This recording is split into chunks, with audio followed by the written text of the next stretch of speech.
I couldn't really answer that question for his character, do you know? I mean, his voiceover, his internal dialogue is always there. He's always telling you what he feels. So say for, you know, losing the only family that he has, it's kind of too early to tell what the real changes are in his character, from my perspective, do you know? I'm sure he's got his own thing that he's worked out, but it's harder for me to track it because the scripts are so story-driven. I do know the first one, he's just getting a little bit sloppy, and he's not as careful, and he's always carried that sort of moral ambiguity, but now I think he's a little bit more conflicted.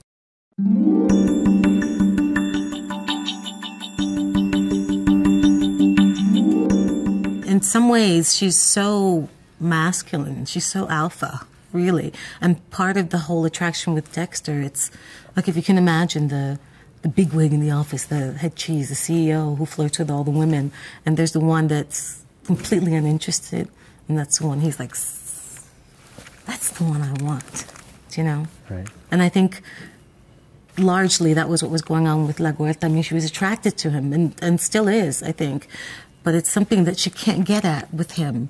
Do you know, he's not easy. He's not... But she recognizes a similarity in them.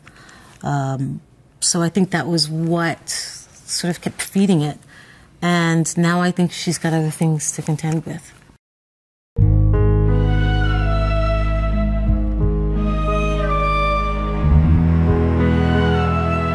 I have, actually.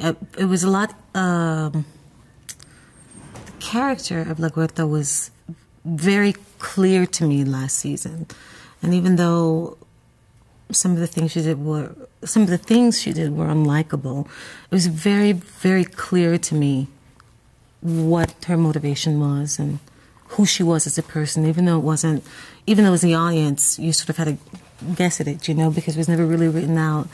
But you know, we know she came here on the boat. She was a Marielita, and this woman in this powerful position. I think it was pretty clear how much it cost her to get to that point. So it's too soon to tell right now what's going to happen. I'm not really sure. It's so early on in the season, do you know? But yeah, last season I thought she was very, very clearly drawn out.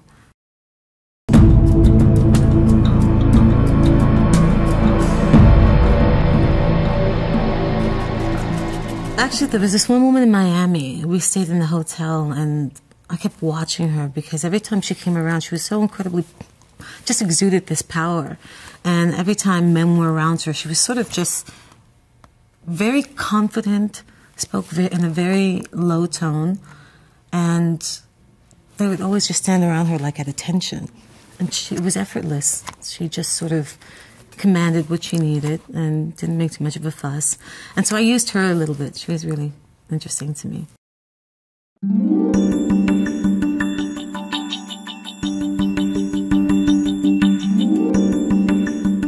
I think what's compelling is that initially people think that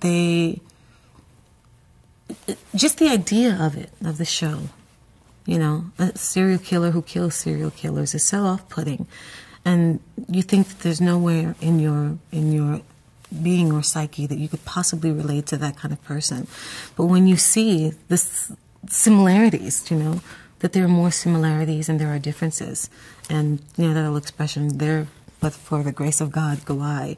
It's like, what makes that person snap? What makes that person decide to take, you know, an alternate path? And I think in Dexter, people recognize different qualities about themselves that are human, and things they don't want to look at about themselves, you know. And because he has the ongoing dialogue, you actually get to understand him a lot more than you think you would, just by virtue of him always telling you what's going on and why he's doing it. And then you have the flashbacks of him as, you know, a kid, and the father sort of trying to hone this force, this, you know, this evil, as they call it, you know, this rage inside him. And I think that's what it is. I think everybody can relate to that. at one point or another, do you know? And then it related to his struggle to be a family man and to be, to do his job well and to get along and play in the sandbox, you know? Those are the struggles that everybody faces. It just happens he's a serial killer.